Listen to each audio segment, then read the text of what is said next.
पिता आणि पुत्र आणि पवित्र आत्मा यांच्या नावे आमेन. हालेलुया. ख्रिस्तामध्ये उपस्थित प्रिय बंधू आणि भगिनींनो, आम्ही मे महिन्यामध्ये आपण प्रवेश केलेला आहे आणि मे महिना हा माता मरियेला समर्पित महिना आहे आणि या महिन्यामध्ये आम्ही माता मरियेची भक्ती करतो. पुष्कळ ठिकाणी, पुष्कळ चर्चमध्ये, पुष्कळ संस्थांमध्ये घरोघरी माता मरियेची भक्ती केल्या जाते. संध्याकाळी सर्वजण मिळून माता मरियेच्या समोर आदर सन्मान, रोसरी आणि माता मरियेविषयी चिंतन असं केले जात आहे. तर जेवढं आपण माता मरियाविषयी चिंतन करतो, मनन करतो, प्रार्थना करतो, तेवढा आम्हाला देवाच्या जवळ जाण्याची आम्हाला संधी मिळते. येशूच्या जवळ जेवढं आम्ही माता मरियेशी जुळून राहतो तेवढं माता मरिया आम्हाला येशूच्या जवळ नेते. परवा मला माझ्या मित्रांनी मला फोन करून विचारलं. माझ्या एका व्हिडिओमध्ये मी असं सांगितलं होतं की माता मरिया लहानपणापासून परमेश्वराकडे अशी प्रार्थना करत होती की हे परमेश्वरा, तुझ्या पुत्राला, आमच्या तारणाऱ्याला लवकर पाठव. आणि अशी प्रार्थना करत असताना तिला माहित नव्हतं का परमेश्वर तिलाच निवडणार आहे म्हणून. तर अशा प्रकारे ती प्रार्थना करत होती म्हणून मी त्या दिवशी व्हिडिओ बनवला आणि माझ्या एका मित्राने तो व्हिडिओ पाहिला आणि त्यांनी मला हे खरं आहे का म्हणून मला विचारतोय. माता मरिया लहानपणापासून परमेश्वराकडे, हे परमेश्वरा, तुझ्या पुत्राला जगाच्या तारणाऱ्याला लवकर पाठव. तर हे कुठं लिहून आहे असं प्रकारे त्यांनी विचारलं. कोणत्या बायबलमध्ये, कोणत्या ठिकाणी, कोणत्या भागामध्ये? प्रियजन हो, आम्हाला माहित आहे माता मरियेचं वर्णन बायबलमध्ये देवदूताच्या संदेशापासून आहे. नेमकं लूक अध्याय 1 वचन 28 मध्ये गाब्रिएल देवदूत मरियेकडे येऊन म्हणाला, नमो हे कृपा पूर्ण मरिये, प्रभू तुझ्या ठाई आहे. स्त्रियामध्ये तू धन्य आणि धन्य तुझ्या उदराचे फळ येशू, धन्य. अशा प्रकारे देवदूताने तिला संदेश दिला आणि तेव्हापासूनच माता मरियेचं बायबलमध्ये नवीन करारामध्ये उल्लेख आहे.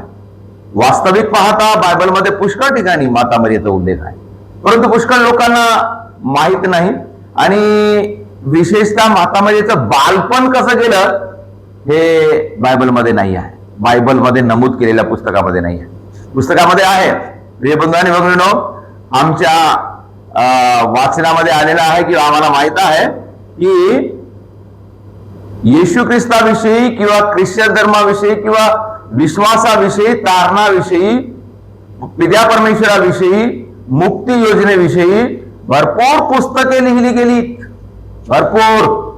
आणि आम्ही पाहतो बायबल मध्ये फक्त 73 पुस्तकं आहेत. त्याच्या व्यतिरिक्त पुष्कळ बायबल लिहिले गेलीत, पुष्कळ पुस्तकं लिहिले गेलीत आणि ते सर्वच्या सर्व बायबलमध्ये नमूद केलेले नाहीत. आणि बायबलमध्ये याचा सुद्धा उल्लेख आहे की जर देवाच्या प्रेमाचे, देवाच्या कार्याचे जे नमूद केलेले सर्वच्या सर्व पुस्तक जर लिहिल्या गेलीत तर ते पुस्तक ठेवायला जागा होणार नाही. तर याच्यावर आम्हाला सिद्ध होते प्रिय बंधू आणि भगिनींनो की माता मरियेच्या बालपणाविषयी जरी बायबलमध्ये नमूद केलेले नसेल तरी तिचं बालपण होतं.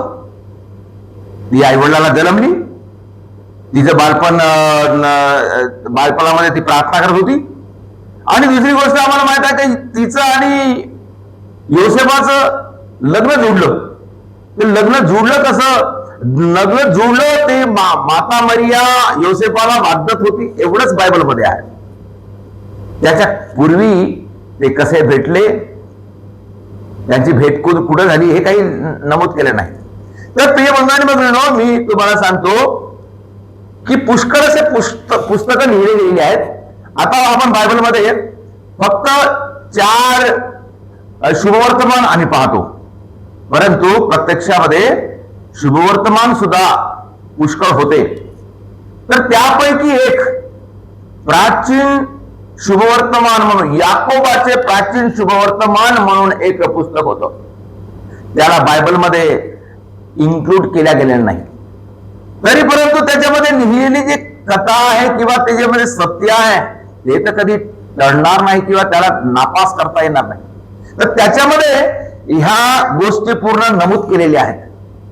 आणि याच्यामध्ये नेमकं आहे का यांची माहिती, माता मरियेची आणि जोसेफाची माहिती काय आहे आपण पाहतो. तर माता मरिया जॉकिम आणि अन्ना हे ह्या कुटुंबामध्ये, ह्या दोघांच्या कुटुंबामध्ये जन्मली. जॉकिम आणि अन्ना हे दोघं माता मरियेचे आई वडील. आणि मग माता मरिया जेव्हा वयाच्या 3 वर्षाची झाली तेव्हा तिला मंदिरामध्ये समर्पण करण्यात आलं. मंदिरामध्ये मग आम्हाला माहित आहे मंदिरामध्ये पहिलं पुजारी पद्धती होती. पुजारी, याजक. आम्हाला माहित आहे एली हा एक याजक होता आणि त्याच्याजवळ सामुएल हा एक बालक सेवा शुश्रूषा करासाठी होता. तो समर्पित होता. आणि त्याचप्रमाणे आम्ही पाहतो जक्रिया हा याजक होता.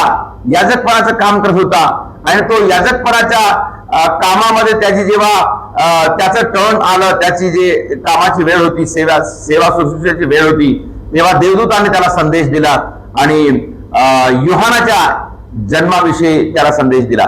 तर अशा प्रकारे जुन्या काळामध्ये पूजन पद्धती होती. पुजारी, याजक लोक होते. तेव्हा त्या याजक लोकांजवळ माता मरियेला समर्पित करण्यात आलं आणि ती वयाच्या 3 वर्षापासून तर 14 वर्षापर्यंत ती तिथं होती. 3 वर्षापासून तर 14 वर्षापर्यंत मंदिरामध्ये होती. परंतु जेव्हा ती 14 वर्षाची झाली तेव्हा ह्या याजक लोकांना प्रश्न पडला, कारण ती एक स्त्री आहे, ती एक जवान स्त्री झालेली आहे आणि तिचं राहणं धोकादायक होऊ शकते. मग तिनं तर आपलं जीवन देवाला समर्पण केलेलं आहे, ती तर लग्न करणार नाही. तरी परंतु मग तिचं कोणीतरी प्रामाणिकपणे सांभाळ करणं हे फार गरजेचं आहे. तर मग हे प्रामाणिकपणे सांभाळ करणारा व्यक्ती कोण मिळणार? तर मग त्या याजक लोकांनी परमेश्वराकडे प्रार्थना केली.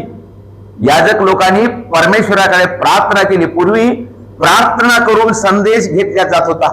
तेव्हा या याजक लोकांनी प्रार्थना केली या मरियेविषयी, माता मरियेविषयी, की हिचं काय करावं.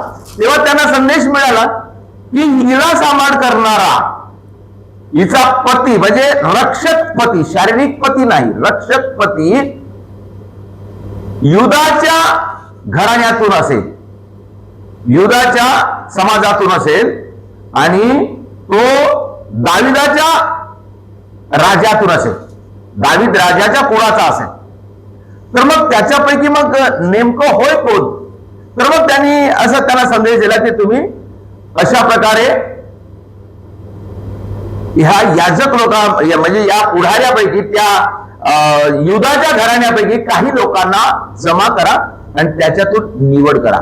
तर तेव्हा या याजक लोकांनी काय केलं, त्या युदाच्या घराण्यातले 12 लोकांना बोलावण्यात आलं आणि त्या 12 लोकांना प्रत्येकांना एक काठी देण्यात आली. काठी, लाठी, वाढलेली लाठी. आणि ते लाठी घेऊन आले 12 जण आणि ती लाठी वेदीवर ठेवण्यात आली. आणि वेदीवर ठेवल्यानंतर त्याच्यापैकी एका लाठीला सफेद मोगऱ्याचं फूल आलं. सफेद फूल आलं आणि त्या फुलातून एक कबूतर निघालं आणि ते कबूतर निघून जोसेफाच्या डोक्यावर जाऊन बसलं. म्हणजे ती लाठी जोसेफाची होती आणि ते कबूतर जोसेफाच्या डोक्यावर जाऊन बसलं. आणि याच्यातून सिद्ध झालं की मरियेचा रक्षक पती जोसेफ होणार.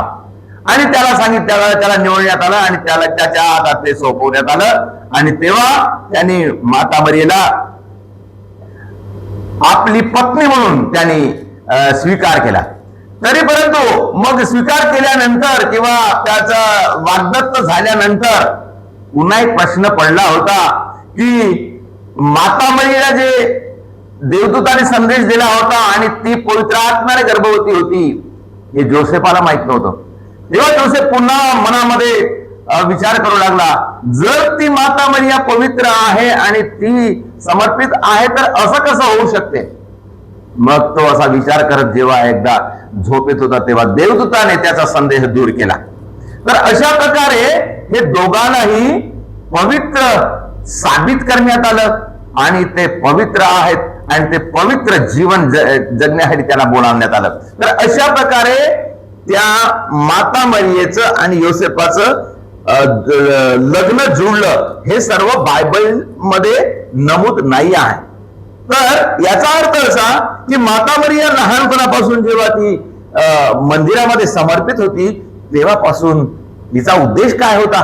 तिचा उद्देश फक्त प्रार्थना करणे, समर्पित जीवन जगणे म्हणजे संपूर्ण जगासाठी प्रार्थना करणे. आणि संपूर्ण जगासाठी प्रार्थना करणे म्हणजे काय, संपूर्ण जगाच्या उद्धारासाठी. जगामध्ये पाप वाढत आहे, लोक वाईटाकडे जात आहे आणि म्हणून त्यांना रोख देण्यासाठी वाचवण्यासाठी देवाचा पुत्र येणे फार गरजेचं आहे असं तिला वाटलं आणि ती प्रार्थना करत होती. प्रियजनो, आमच्यासाठी एक उत्तम मध्यस्थ आहे माता मरिया. ती येशूच्या येण्यापूर्वीपासून प्रार्थना करत होती, येशू असताना सुद्धा आमच्यासाठी प्रार्थना करत होती, आता सुद्धा आमच्यासाठी ती प्रार्थना करत आहे. आम्ही रोसरीची प्रार्थना जेव्हा म्हणतो त्या रोसरीच्या प्रार्थनेमध्ये आम्ही काय म्हणतो, पवित्र मरिये देवांचे माते, आम्हा पाप्यासाठी आता आणि आमच्या मरणाच्या वेळेस विनंती कर. ती आता आणि आमच्या मरणाच्या वेळेस आमच्यासाठी प्रार्थना करते, कारण तिला आमची काळजी आहे. प्रत्येक माणसाची तिला काळजी आहे, प्रत्येक आत्म्याची तिला काळजी आहे आणि तिची इच्छा आहे की प्रत्येक मनुष्य स्वर्गात जावं, कोणताही आत्मा नष्ट होऊ नये. म्हणून ती प्रार्थना करत आहे, ती प्रार्थना करत होती. आणि म्हणून प्रिय बंधू आणि भगिनींनो, ती आमच्यासाठी एक आधार आहे.